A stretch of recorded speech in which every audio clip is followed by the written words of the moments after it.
Permission కావాలని చెప్పేసి ఒక 3 రోజులు ప్రయత్నం చేసి దాని తర్వాత సాయంత్రం 5 గంటల నుంచి రాత్రి 12 గంటలకు కూడా అక్కడ కూర్చొని నిరసన వ్యక్తం చేసి ఖచ్చితంగా మహాధర్నకు మాకు పర్మిషన్ కావాలి, లగచర్లలో జరుగుతున్న గిరిజన రైతుల యొక్క కుటుంబాలకు బాసటగా నిలవాలి, వాళ్ళకి భరోసా ఇవ్వాలని చెప్పేసి మేము ఏదైతే అడిగినో వాళ్ళు రిజెక్ట్ చేయడం జరిగింది. అది మీకు తెలిసిందే.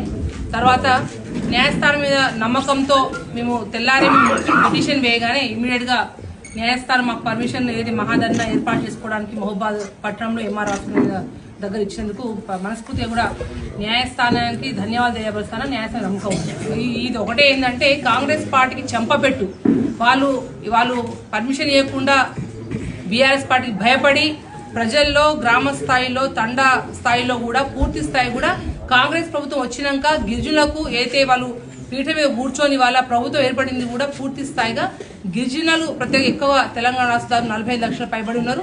అందరు ఓట్లు వేయడం వల్ల వాళ్ళకు 63 సీట్లు వచ్చినాయి.